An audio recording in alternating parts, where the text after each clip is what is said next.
Right now, Pittsburgh's best sports show is about to begin. Call us or tweet us. We've got things to talk about on the Ireland Contracting Nightly Sports Call. All right, thanks a lot, guys, and thank you for tuning into the Ireland Contracting Nightly Sports Call. I'm Rich Walsh. I'll be joined by Andrew Fillipponi in a matter of moments from the 93.7 The Fan Cam, and we're taking your phone calls tonight at 412-575-2600 is the number. You can see the number right there. We're talking about the Steelers. Deshaun Elliott gets a contract extension, but what about T.J. Watt? The Pirates, you know, they were up 3-2 against the best in the majors right now and blew that one.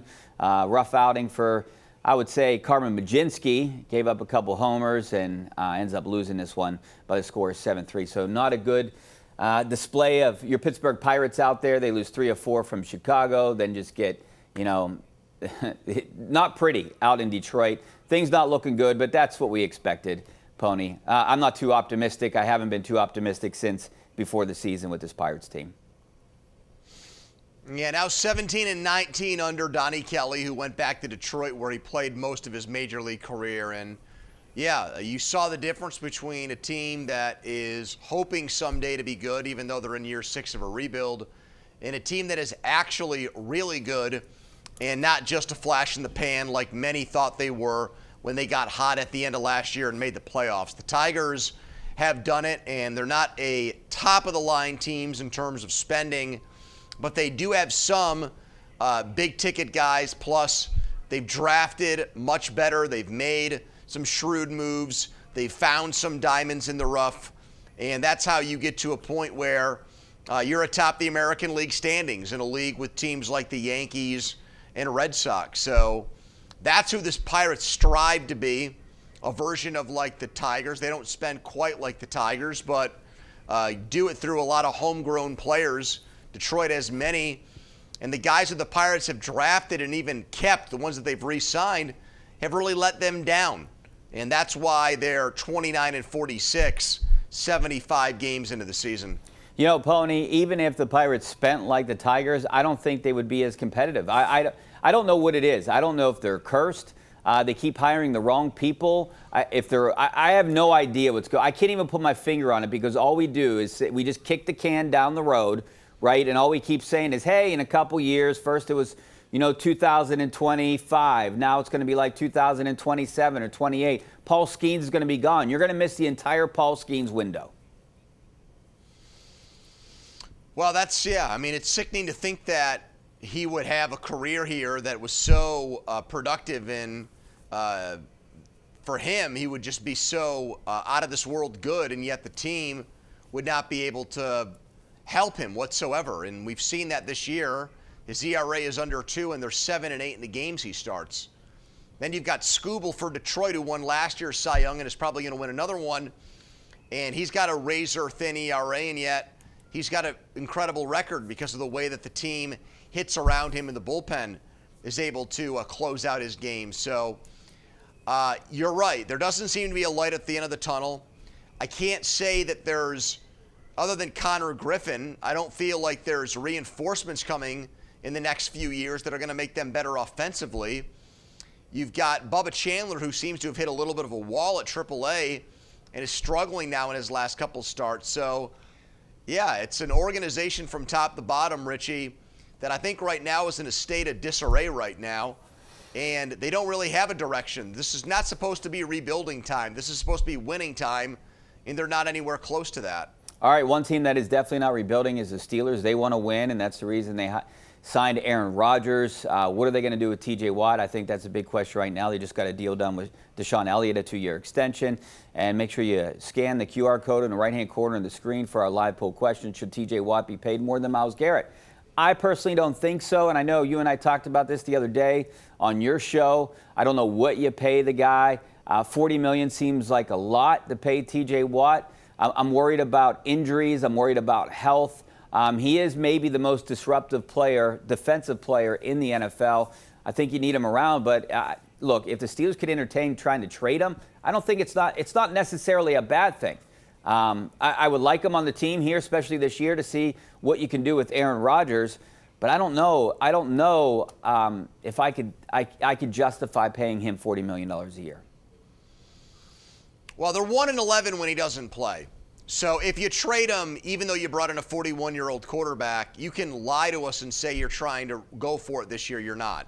If they deal him, because they're going to get picks back, they're not going to get players, which I would be all for, because I don't actually think they're close to winning, even though their intentions are to win. They're trying to with the Rodgers move, but I don't actually think they have a good shot at it.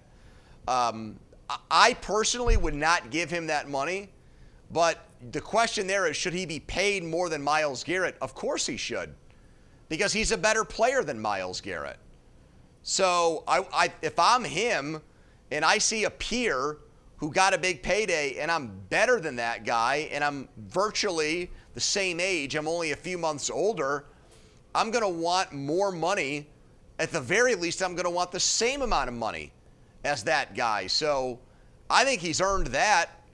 I mean, I don't think he should take a penny less than Myles Garrett if I'm TJ Watt. That's what I'm telling him if I'm his agent.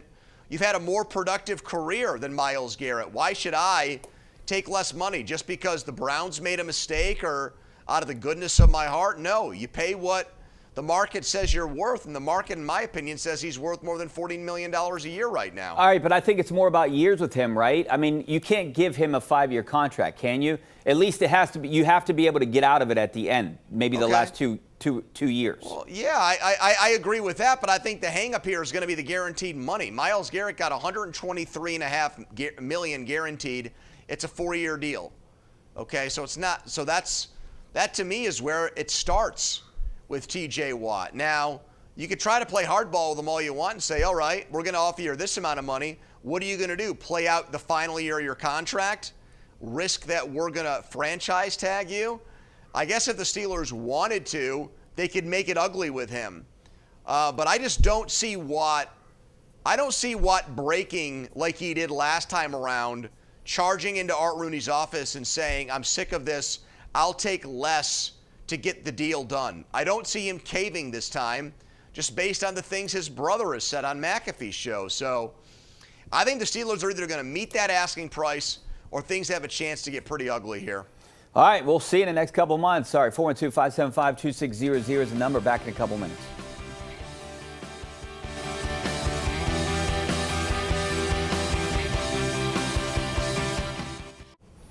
All right, welcome back to the Ireland Contracting Nightly Sports Call. Rich Walsh along with Andrew Fillipponi from The Fan. This is from Pat McAfee. This is our Xfinity tweet of the night. I know the Steelers and TJ Watt are motivated to get a deal done. From what I'm told, both sides want to get it done, and that's from Peter Schrager, one of the NFL insiders. I definitely think that's what I've heard, and that's the talk around the Steelers, that they both sides want to get a deal done, but wanting to get a deal done and getting a deal done are two different things. And if it's about the years, I don't know. I'm on the Steelers side about this. I don't know if I could give him a 5-year deal, but I'm guessing it's about guaranteed money as well. And if you want more than 123 and some change, you might have to come up with that if you're going to get Watt to stay here. I mean, it's definitely, I think, a conundrum. My reservations as a Steelers fan are not just, the number of missed games, which really are not that high. It's just the timing of when he misses games. It seems to be at the worst possible times, late in the year when they really need him. Obviously, he was hurt early in the year a couple of years ago with that, meaningless snap he took in the preseason that he got hurt on. I put that more on Mike Tomlin than I do TJ Watt, but he just has not shown up in big games. He's got 1 sack in 4 playoff games. The Steelers have given up on average 41 points per game defensively in those games. So he is really not in critical clutch situations come through. And when a guy's 30 years old and not 25, like, for example, if I were the Cowboys, I would give Micah Parsons that money right now and say, let's get this done. We'll give you the Myles Garrett contract and a little bit more just to make sure you're locked up and ready to go. And the price doesn't go up with a Hendrickson and Watt contract, because Micah's younger than Watt is, and I think just as good or very close to as good. But with TJ, it's a little bit more complicated because he's older. But I do think he's better than Garrett. And it's his turn to get paid. So usually when that happens, the guy that's on deck or in the batter's box to get paid gets more money than the guy who was up before him.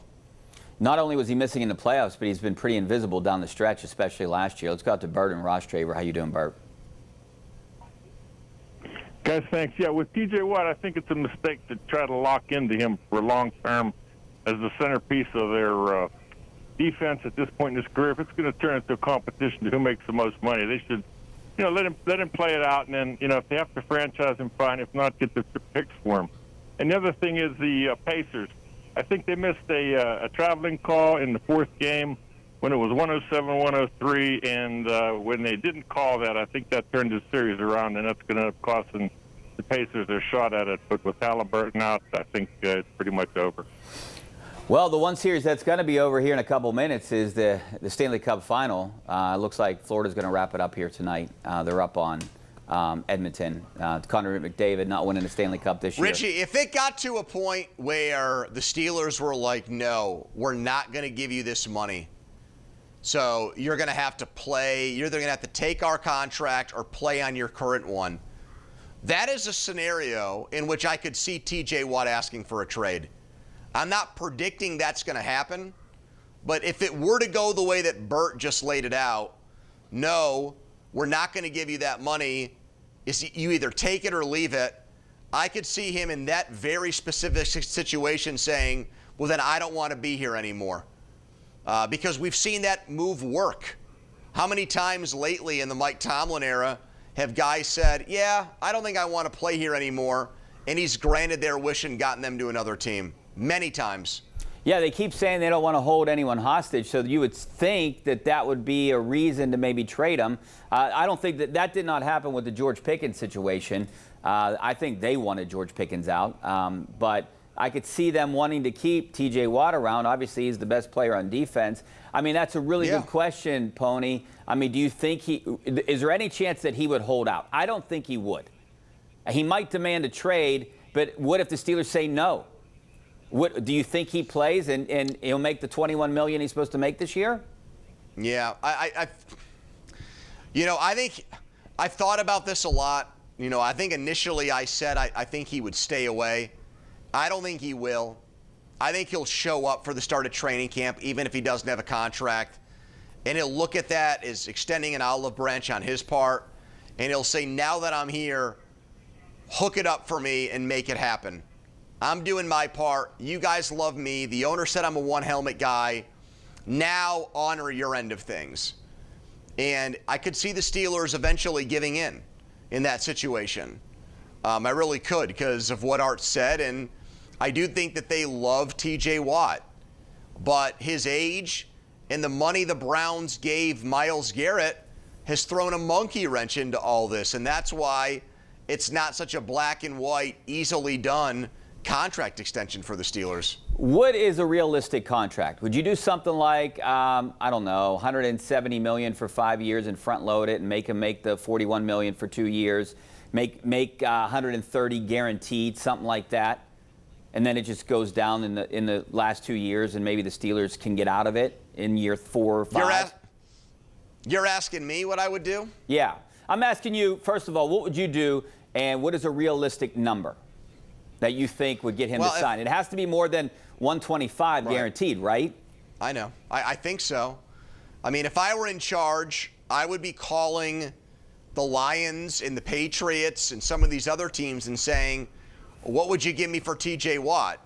Now, I don't think that's going to happen, so I'll cross that off the list and give you a more realistic answer.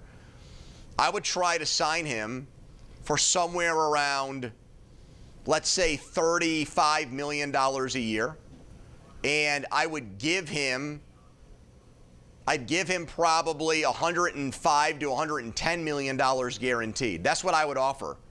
And he'd probably say no to that. But that's what I would want to do with him. And I would leave that offer on the table, and I would dare him to not sign it and go into the season playing out the final year of his contract. That's the hardball I would play with him. But I don't know if the Steelers have the guts to do that and take it all the way home in that respect. They pretty much did in 2021, and he had a Defensive Player of the Year type season.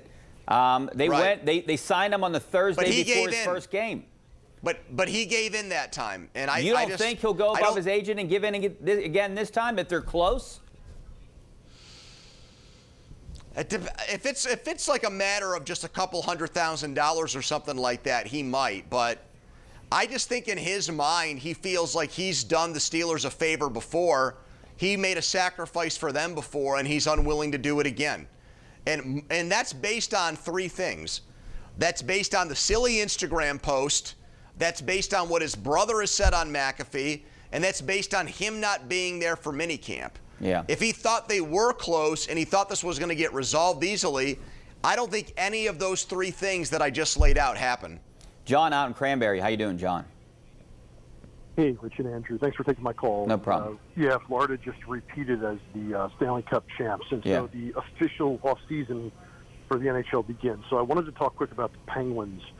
I wanted to get both of your thoughts on Evgeny Malkin, if this will be his swan song this last year, if you think this will be his last season in Pittsburgh, and if he'll play again. But the other thing I wanted to talk quick about, too, with you and Andrew is Kyle Dubas has a big offseason ahead of them. Are they going to try to trade Carlson, but he has a big contract? Are they going to try to get rid of Jari and figure out a new goaltending situation? Pony, I'll let you have about 30 seconds to answer this. Well, I do think Malkin's going to be on his way out. I trust Yoey's reporting. I've heard people confirm it. I think they're going to let him play out this year and see if he retires or wants to play in Russia or with another team next year. But I do think 2026 will be his last year in a Penguins sweater. And then I think Kyle Dubas is going to go about trying to build a team that puts the Penguins in position to win the Gavin McKenna lottery, Richie. I don't think they're going to try to just put a Band-Aid on this and make the playoffs. I think they're going to go for one of the greatest prospects in the last few years who's going to be in this year's draft. Yeah, I don't disagree. I mean, they might try to make some moves in the offseason, unload some contracts, but I don't know if they'll be able to. All right, we got to take a break. Back in a couple minutes.